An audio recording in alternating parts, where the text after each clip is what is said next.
Okay, hello, good evening, and welcome to another step in the development of writing of my novel. And you're free to join me tonight, today, in the afternoon, depending on where you live. Each week I am writing my novel, and I'm welcoming you to join me in learning how to write better novels, how to review your own novels, and how to develop an idea, how to develop a world, how to develop your plot, how to develop your theme, how to develop your characters. And we did a lot of theory and how to set up the software and how to work with Overleaf, how to publish a book. We discussed basically how to publish your book in 1 hour. And now in the second part of the series, it's now I think the 5th or 6th week, I am showing you how my approach is to developing a novel. Okay. One moment, please. I'll just set this up. So I welcome you to ask questions and throw in ideas, or if you want to join a session with me, just message me. If you want your own novel to be discussed, so we just criticize it from a marketing point of view, from a plot point of view, from a character point of view, just message me. Okay, so I'm just doing some final checks. Okay. So, one last thing, you can find my works on my website. That's www.load.de. Like my name, Lode in German, load.de. Okay. So, where were we last time? Last time we did a lot in terms of outlining.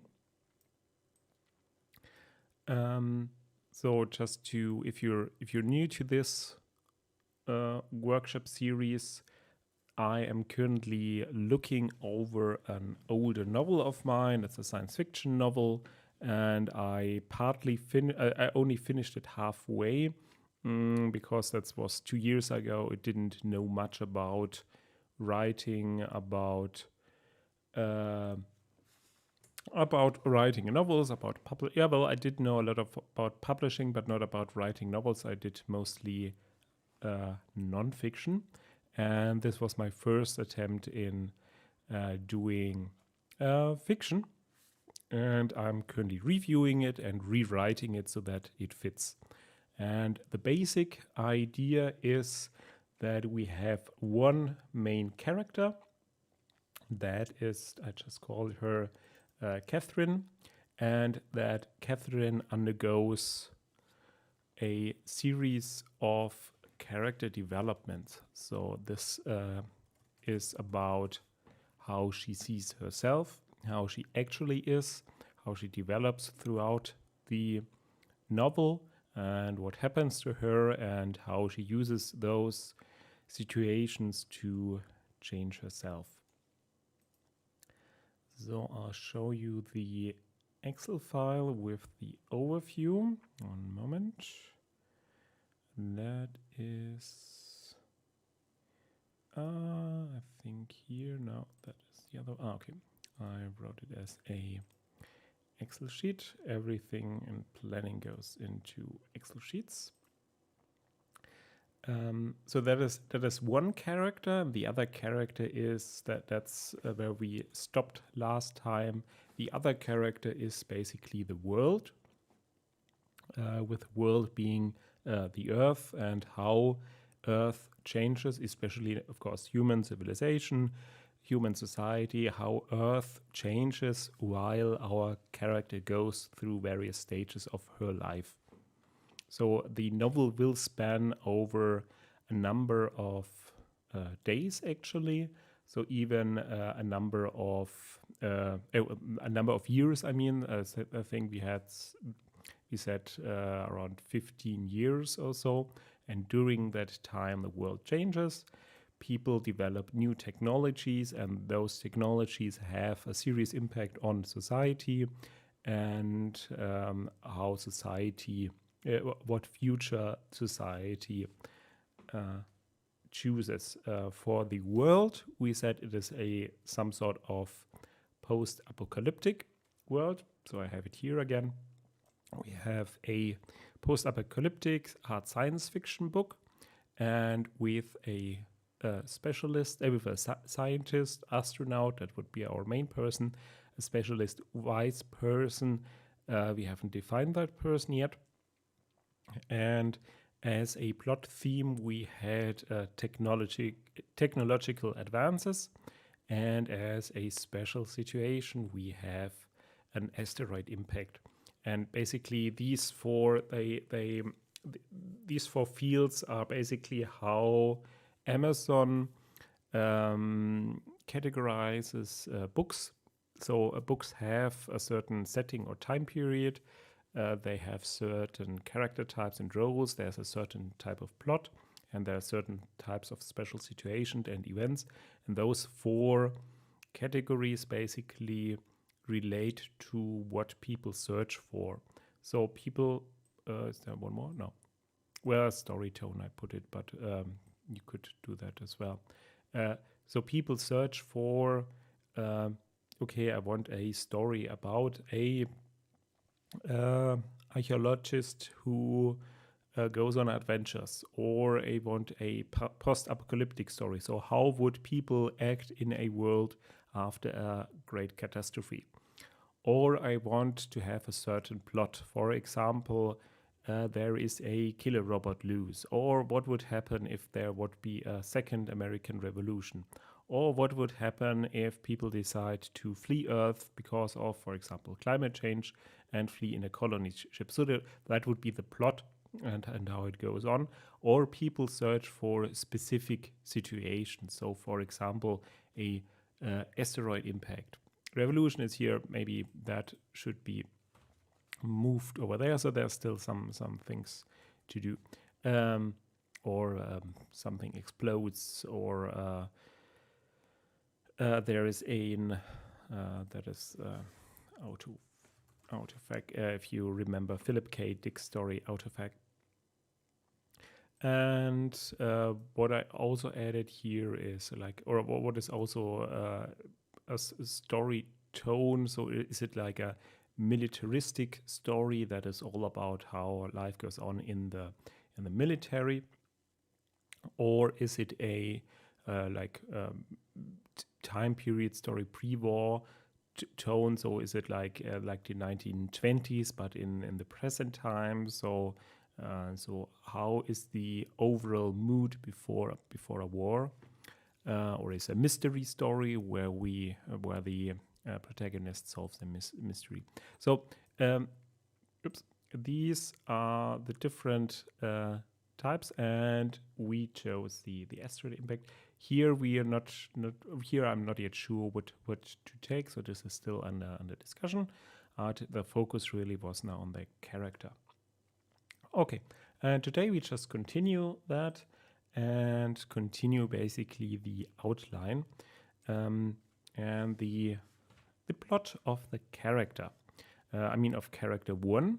And last time we stopped at characterizing the second character, the world, the earth, human society, how the world changes. And we also have third character, maybe a wise person, but that is still in a to-do here. But made it a little bit larger for you. And if you're wondering what tool here I'm using here, that is called Overleaf. That is a LaTeX tool. I did a separate video on that. Okay, So this this is still to do. I'll just quickly go over what we did last time in terms of the main character, and then we'll discuss what is going on Earth. And of course, those are outlines, meaning sure, we can now fix a number of parts in the framework of the story, but the real test comes when we are doing the actual writing, meaning when we're doing the actual writing, we will see, does this fit together? So it's like if you would make up puzzle pieces and you think they're creating like a picture, but you actually have to check out if they actually fit together. And so there might be some changes on the road. So this is just the starting point, just like the starting point previously was, this is just my personal idea. Okay, I want a scientist in a post-apocalyptic world with hard science fiction, and I want, for example, where did I get it here? Exploration of Venus. That is just my personal preference. I want to write about the story, and the backstory basically is the asteroid impact that is going on, or that it was in the past. This could also be a theme, of course, or a setting. So this is not something that actually happens during the well, maybe it happens, but this is not actually something like it's not a novel about the catastrophe itself. It is about the main person living in that world, and that is just the backdrop of the whole thing, the asteroid impact. So here the events we actually have to complete here. So what is actually happening? I think what I wrote here that needs probably some revision here. So I don't think a revolution or something. Okay, what happens? We already discussed. Okay, there is a problem with the Mars mission. So a failure of Mars mission, or of a space mission. And there is also a committee that researches that. So remember, that's like in the movie Sully, so where they basically do a retrospective on what has happened during that mission, and special situations. So there will be brain implants, of course, because it's a futuristic novel. Brain implants and what is going on there, because that, of course, doesn't fit into story tone, it doesn't fit into a plot theme, or character types or settings or time periods. Is a special part. So what are, well, it's basically a plot element. It could also be here, like plot theme could also be here. Maybe we'll move it here. So this is from KDP Rocket or Publisher Rocket. I actually have to read again how they differentiate between plot theme and special situations. So, okay, so we want a brain implants. Of course, we want brain implants. And of course, those are also fixed. And astronaut, so we are not yet sure what her background is. So this is still open. Let's put it in. Oops. This is still open. Detective, I'm not sure yet what this could be. Venus, Mars, we already fixed that. So there will be some simple. That is basically it's Wikipedia. In novel format. So there need to be a page where we describe. Okay, that's how Mars looks. That's how Venus looks. How does a space travel to Venus, or how does a space travel to Mars look like? In space, of course. there is something happening on Earth, and we could think about, okay, Earth, which place on Earth? I mean, with Venus, it's clear. I mean, that's the Venus atmosphere. I mean, they won't land on Venus, and with Mars, maybe just the orbit. With Earth, it's a little bit more complex. So, what is Earth? Do I mean Antarctica? Do I mean Paris? Do I mean London? Do I mean the US? Where is any plot going on? So this is still something we should think about as a to-do. So, well, space is just the travel between the planets. Post-apocalyptic just means, relating to the asteroid impact. Hard science fiction could also be maybe the story tone that would, I think, fit more here over there. Okay, let's just move that over here. Okay, so just some cleanup here. Okay, so character roles again. We have the astronaut. Maybe just write Catherine. Also, of course, subject to change. Maybe we need a different name that fits better, or we might need different gender, or we might need additional characters. So detective, I'm not. I mean that is certainly, we will certainly use that one, but we are not sure yet.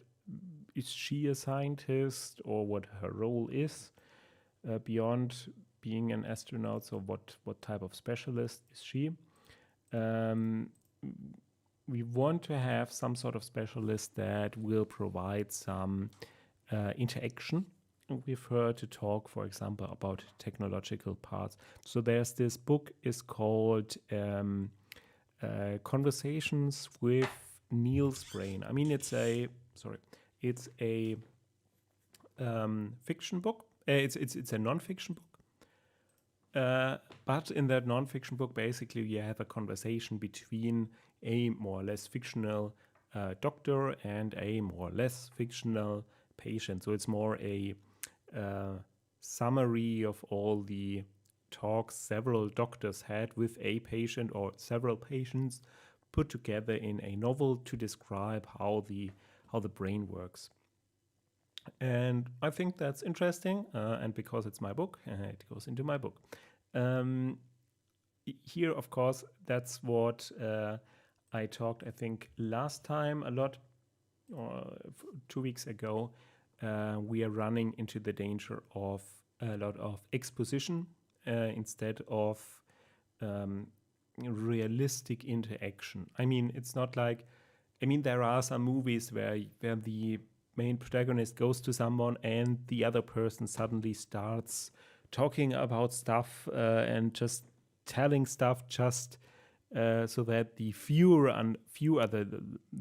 understands what the movie is about, but that it's of course unrealistic that someone just starts talking about something and how that works. So that will be challenging.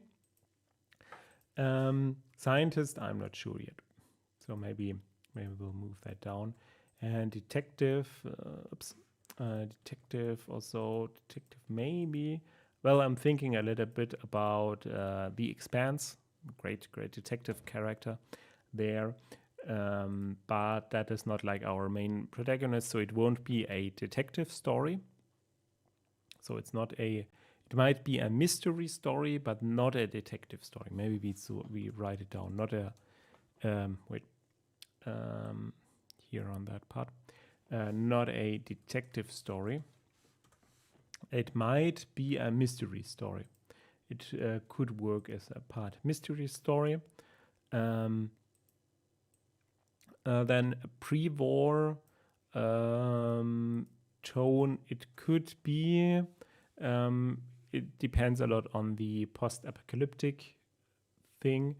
But I think it's not a story tone. A much more story tone is hard science fiction. Maybe also, let's write down, we want a story tone that does not rely on exposition.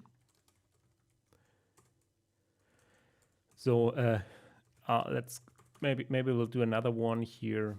Narrator, and we said okay, it is cinematic meaning we are not going into the novel with like special knowledge, or that there is a that something is explained to us by a character. So that is here. We can remove this. Here, that's just the explanation. So, well, I wrote it here. So don't use a narrator that explains what is going on. The protagonists experience the world firsthand. So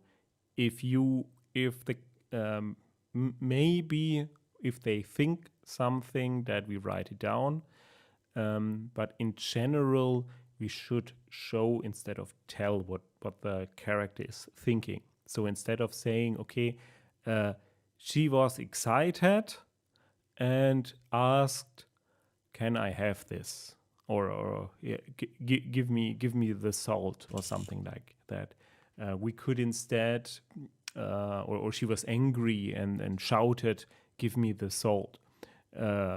So instead you could use an explicitive there, or use a curse, or say okay, she stands up and shouts. At least you have some action going on, and not just give me the salt or something like that.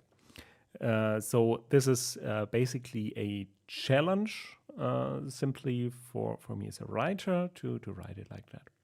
We'll see.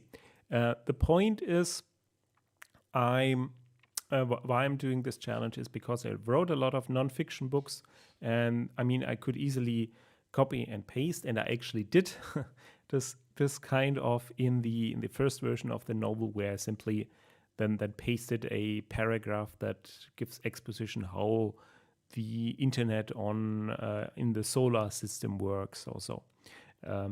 Instead, if you know the scene from for example, The Expanse, where the two of the characters are talking. One is on the moon, one is on Earth, and instead of saying, "Oh, do you want to call your husband? But please remember there is a 5-second delay."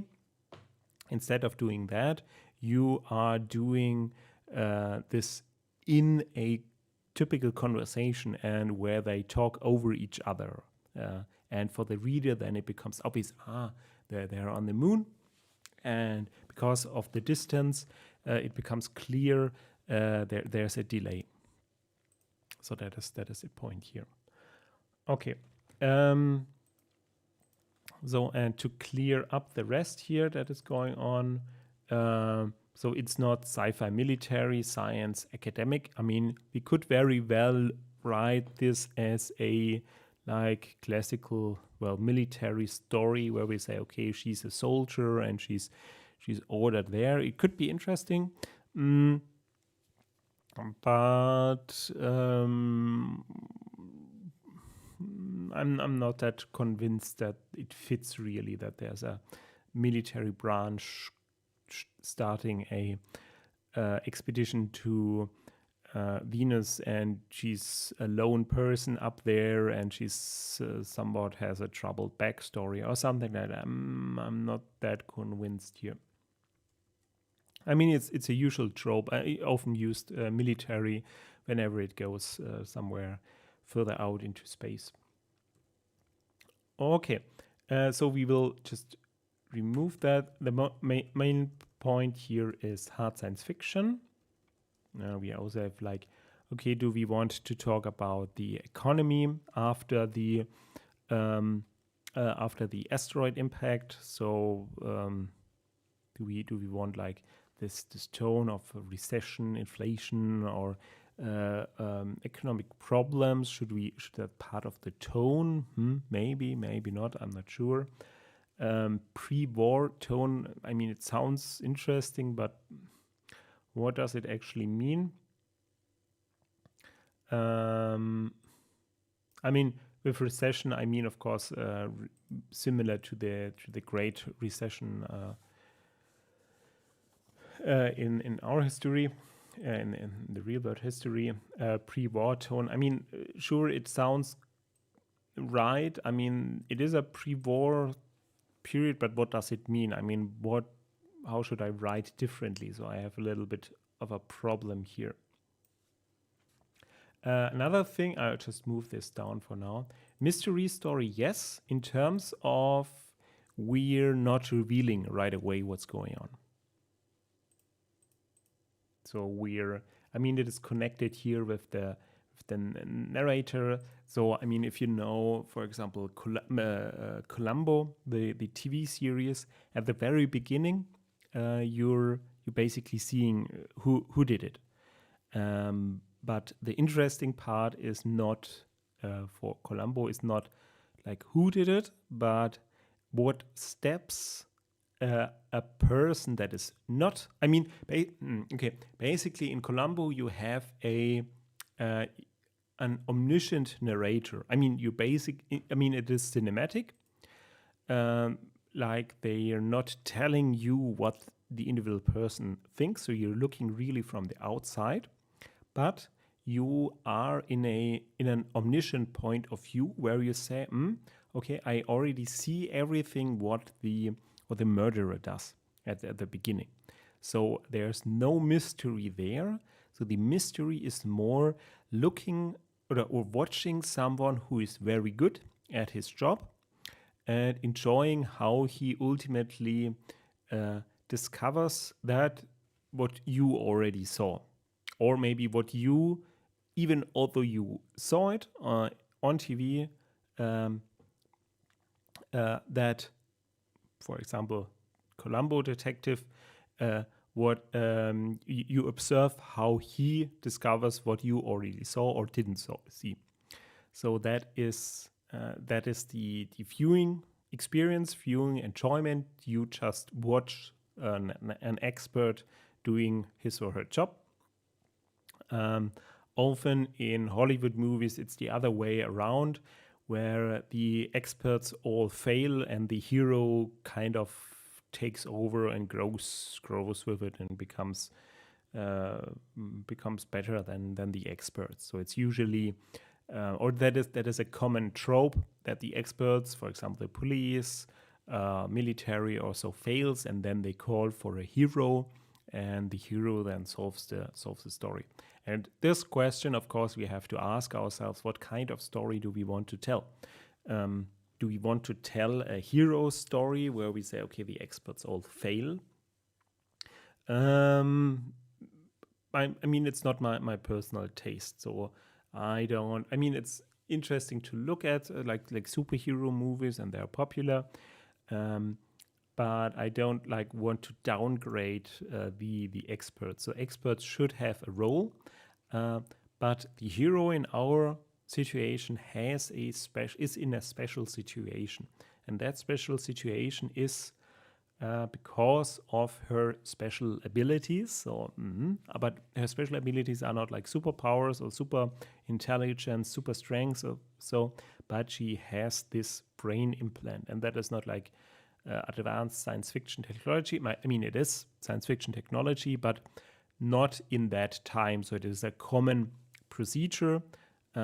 Still maybe dangerous, or not everyone wants to do that, maybe only in special circumstances. And the function that it provides helps to solve a certain problem, and that certain problem is basically you can't send 1,000 different specialists to a planet and work there. This is, I mean, we see this simply in the fact that we usually send robots to Mars, to Venus. I'm not sure if we actually send robots, but we send probes. We send those robots there and interact remotely with this And I think this is the correct way of doing it. But maybe science in that regard is not that advanced, where we can say, I mean, in the novel, where we can say, okay, they can do this really autonomously and really interact in real time with it. Maybe some things have to be repaired or fixed in real time. So this is a little bit murky.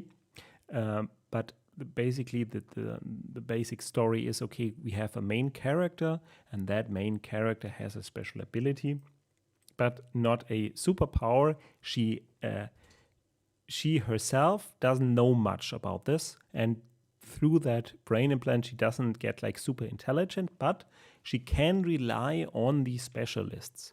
So this is like, it is basically that way. So there's a base on Earth, and in that base they are working those specialists, and from that base they're basically instructing her remotely through special technology over that distance how to do certain things.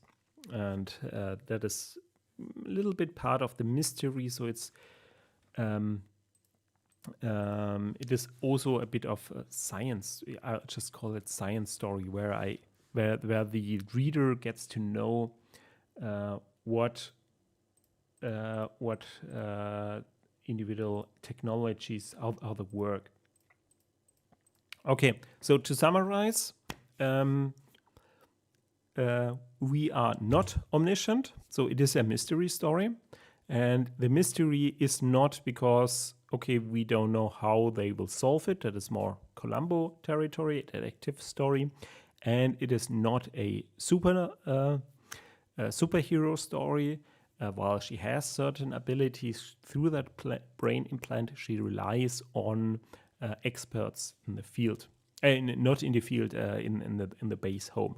She's in the field, and she receives expert opinion from Earth. Right. So this still stands, and we are not omniscient. So the mystery remains. That is important. So it is not a detective story where we know what is going on. And we are not omniscient. Oops. And we just, here, we just set that as fixed. Okay. So science story and so on. So not a detective story. I'll just copy it over here just as a comment. Does not rely on exposition. So this is an important point here. I'll just make this clear. So the narrator does not rely on exposition. That is basically a part of that one here.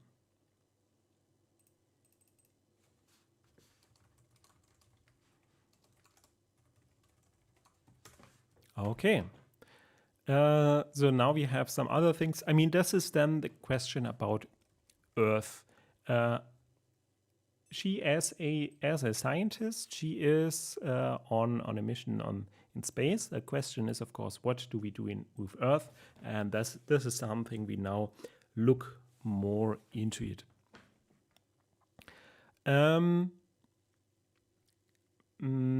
Because here, plot theme, we have the exploration of Venus.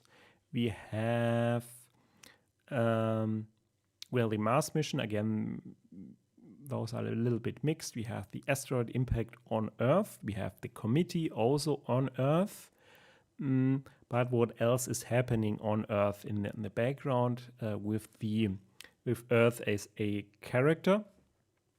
And here we have those 8 mega organizations, and they all have different goals. And the question is, if you want to take one and then use it,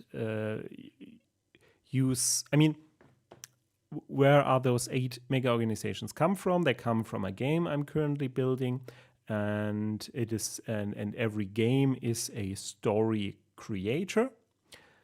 So you can create different stories with a game. I mean, that is the whole idea of games. But in a novel, we have to decide for one particular outcome, because we're not writing a game, basically. We're writing one particular story.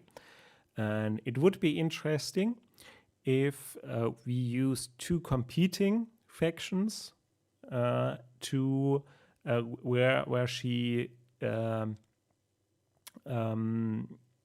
where she's not just going through the character change, where she says, okay, well, the whole thing about starting, I wrote it here, about starting with high confidence and losing her confidence because of the failed Mars mission, and then regaining it and then returning with high confidence, but that she also is part of a external plot. I mean, that this is the internal development of the character, but we also need an external plot. Well, you don't need one, but it would be nice. And the external plot could be that that you have 2 factions, and that would be in my game. It's called, I call it the Church of Tomorrow. They basically decided, okay, Earth is no longer a place for humans. We need to build a colony ship, and we need to establish a colony outside of Earth, simply because Earth is in danger of asteroids. The Church of Tomorrow formed after this asteroid impact. Basically, this was the answer. And what is the Church of Tomorrow? They are basically the remaining companies or quasi companies / states that have allied together with religious sects with a lot of money to build a colony ship on Earth, and then send out the richest people to space. That's similar to if you know that look up or don't look up the movie. And the opposing mega organization says, no, we can save Earth. We can restore Earth to its previous form using, for example, solar technology, and no longer rely on fossil fuels. I mean, that is the common idea there, and try to slowly fix the atmosphere that was put in a bit of peril after the asteroid impact, and basically restore Earth. So you have those two competing factions where you say, okay, stay on Earth, leave Earth, and I mean, use up all the resources available, crank up industries, double the industrial output, ignore any environmental damage, and just focus all our efforts on building colony ships, or vice versa, stop that and restore Earth. And of course, it's interesting because she, our main character, she is a astronaut, so she is actually in a positive, sees it as a positive idea to have space travel. I mean, it is also, and I'm not sure if Carl Sagan said it or Dawkins, I'm not sure, that the galaxy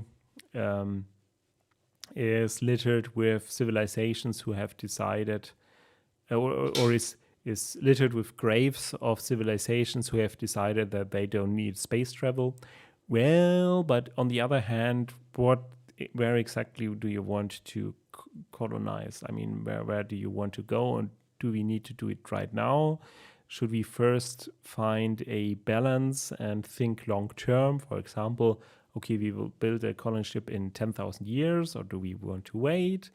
Do we want to take the risks of destroying ourselves in a nuclear war, etc.? So there's a lot of conflict going on between those two points of view. So either rescue Earth, get it into balance, and then maybe later build a colony ship, or put everything into building a colony ship and fleeing Earth.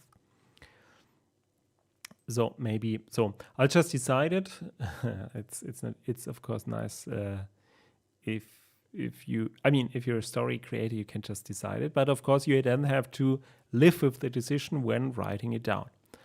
So these are the two sides of the creativity.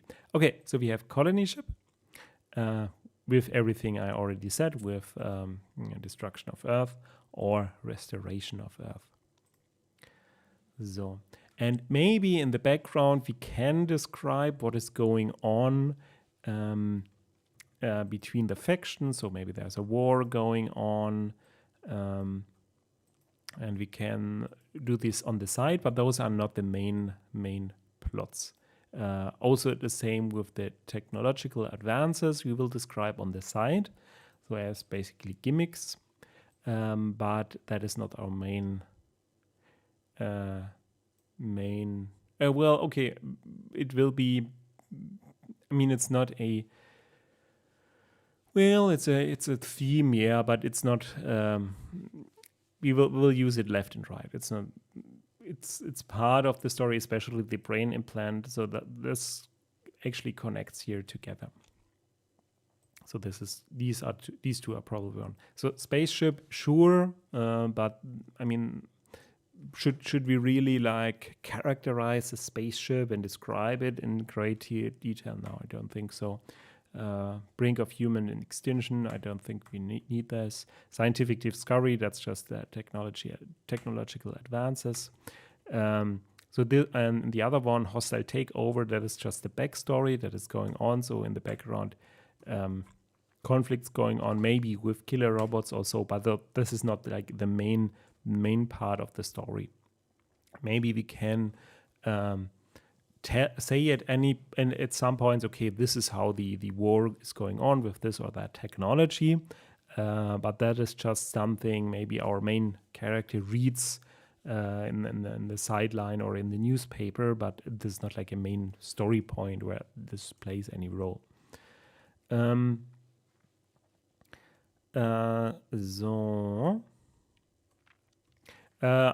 also wrote down climate change disaster.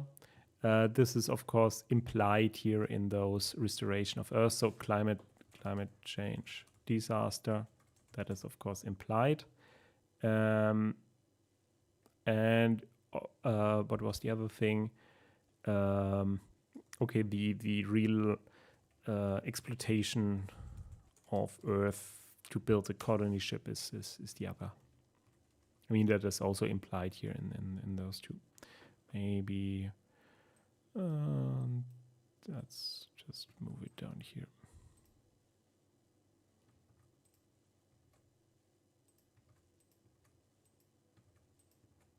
Okay. And let's do this in green. Maybe a little bit darker green. It's a little bit like painting. Okay. Oh. So. Okay. So that we already had with the confidence. Yeah, then another part. Well, okay, we could write it here. Plot theme. The regaining of confidence. So that, I mean, that is a plot theme of her as a character, and of the character of the Earth. That is here, those 4 points here: restoration, climate change, colony ship, exploitation of Earth, and the technological advances and brain implants. That's also the main character. And this is what that's basically internal, a lot of internal. This is what's going on Earth, and that is going on basically with the spaceship, or moving from part to part. I mean, it is Venus. Maybe that is a point. Venus itself is a character, so maybe we should also note down what we mean with that. So what is actually happening? So what is the mystery that we're mentioning here? Wait, where is it here? That we're mentioning here So what is the mystery? Okay, we could also write here a political story because it goes on Earth and there's a political struggle here. So what is happening on Venus? And I mean, that is a theory that is put out now and then, and I'll just take the novel to work through it. So live on Venus. I mean, that is live on Venus or live in the Venus clouds, where it is the temperatures are bearable. So I think it's 70 degrees Celsius in some parts of the atmosphere, as well as Earth-like gravity. So that is actually the advantage over Mars, because on Mars you have only low gravity and you don't have an atmosphere, and that atmosphere doesn't protect you from radiation. So that is a negative point of any Mars Mars colony. Okay, so this is all just some notes. So this looks good. So we also noted down here recession, pre-war tone. So okay, this is still. I think we still need to develop that. That is still open for discussion. Yeah, this is what I discussed one time. I think that was 4 weeks ago. You can either outline the story, or you can just start the story and then develop the world from there. Given that you basically have to discuss these individual points either way, my personal favorite, well,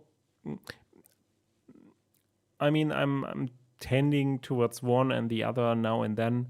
The difference is, if you just start a story, you can basically start a story at the most exciting part, at the climax of the story. And this is something you could already, in quotation marks, sell to other people, for other people to read and see, hey, if that climactic part of the story is exciting, then it's worthwhile to develop it further, to develop the world around it. How did the characters arrive at that position? And how did it all happen to get there? And what is the resolution out of there? The drawback of that is that you can fall into the trap of story writing in that regard, that you basically push the story towards that situation instead of having it develop naturally. So instead of having like fully developed characters that you just place into a fixed world and then think about how would they act, instead you're basically artificially creating a situation that might be interesting for the reader, but that is difficult to really produce. For example, you could say, okay, Darth Vader and Luke Skywalker are in a fight with laser swords. I mean, it sounds interesting, but how do you get there? How do you get like the general of the Imperium fight you in a laser sword duel? I mean, it sounds crazy. I mean, Star Wars pulled it off, but if it really started with that idea, okay, they're now fighting, and in the background there's the Emperor laughing. It's a little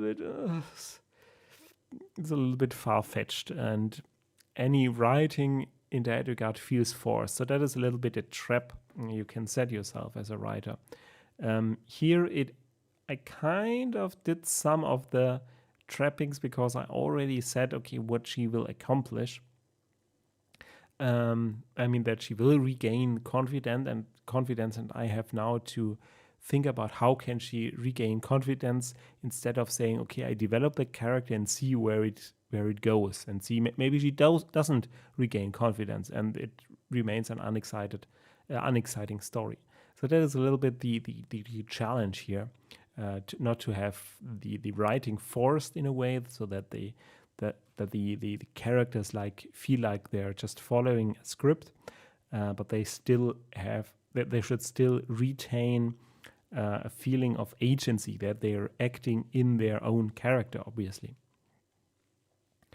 Because that makes it more interesting for the reader. I mean, it's more determined what is going on, but it increases actually the suspense, because the reader knows the limits of the character and how that character would work, and not just from one situation to the next the character would just become the hero of the world and suddenly becomes courageous. So that is a little bit the challenge here, where you start. So I'm not claiming I'm here immune against this error or this problem, but I just wanted to point it out that this could be a problem. Forced writing. But maybe just let's take the last 10 minutes to think about, okay, what can we do to prevent forced writing? We could, for example, say we are leaving the ending open. So we are saying, okay, because this, for example, regaining of confidence is basically already the ending and the conclusion out of that. And maybe after all, the hero will fail at the end. And we're really hoping she does it, but then at the end she decides against it. But maybe this is also interesting. Maybe at the end she says, Earth is not saving. It's not worth saving. So I'll keep with the Church of Tomorrow and join the colony ship. Or she says, I will sacrifice my career and try to undo some of the damage I have to create and help with the relief effort. So maybe keeping it open might make it more interesting to write. So this is maybe we leave this here open. So this is here the question, because I mean this is the ultimate struggle. I mean, or this is the ultimate question in life. I mean, basically, do you care? I mean, do you care what happens? Do you care what happens on Earth? Do you care what happens to your life? Do you care what happens to your family? I mean, people would just say, yeah, sure, I care. But do you really care about it? Do you really think about climate change, political change? What do you do about it? Or do you, after all, just say, I just want to have a nice afternoon, a nice food on the table and just enjoy it. So this is a crucial point, and I think this will be the major point where we say, okay, will this novel work, or won't this novel work?